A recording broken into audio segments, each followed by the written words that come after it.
Hello అందరికీ నమస్తే. నేను ఈరోజు మీతోని ఒక కొత్త టాపిక్తో వచ్చిన. ఆయన ఎవరో కాదు, అందరికీ తెలిసిన పర్సనే, అందరికీ సుపరిచితుడే. ఆయనే మన విరాట్ కోహ్లీ గారు. విరాట్ కోహ్లీ కథ అందరికీ, భారతీయులకు, క్రికెట్ ప్రియులకు తెలిసినదే. కానీ ఒక చిన్న కథ చెప్పాలంటే, ఢిల్లీ వీధుల్లో పెరిగిన విరాట్ కోహ్లీ చిన్నప్పటి నుండి క్రికెట్ పట్ల విపరీతమైన ప్యాషన్ కలిగి ఉండేవాడు. ఎండలో వానలో అని తేడా లేకుండా ప్రాక్టీస్ చేసేవాడు. అతని కృషి, టాలెంట్ చూసి 19 ఏళ్ల వయసులోనే భారత జట్టుకు ఎంపిక అయ్యాడు. కానీ ఆరంభంలో కొన్ని ఇబ్బందులు ఎదురయ్యాయి. కానీ విరాట్ తన ఆటతో అత్యుత్తమ బ్యాట్స్మెన్స్లలో ఒకరిగా గుర్తింపు పొందారు. అతని పేరు చెప్తేనే బౌలర్లు వణికిపోతారు.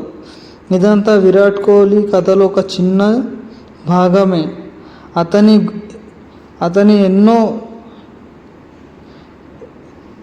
యువ క్రికెటర్లకు స్ఫూర్తి.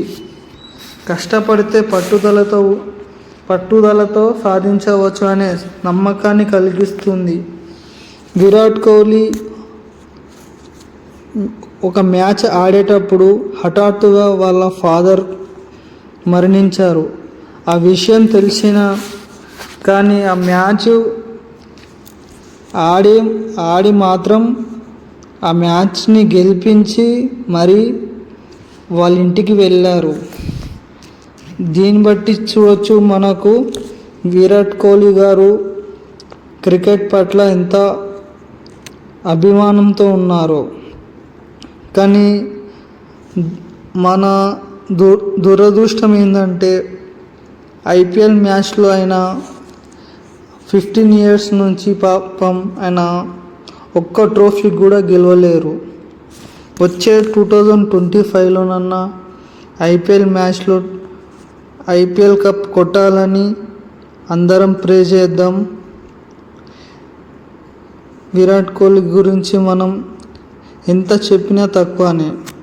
ఆయన డెడికేషన్, ఆయన యొక్క స్ఫూర్తి యువ క్రికెటర్లకు ఎంతో ధైర్యం.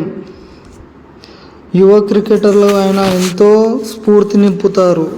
రీసెంట్గా మొహమ్మద్ సిరాజ్ని ఆయన ఎంతో స్ఫూర్తిగా ఆయన ఎంబడే పెట్టుకున్నారు ఆయన. కానీ విరాట్ కోహ్లీ వచ్చే సీజన్లో, ఐపీఎల్ సీజన్లో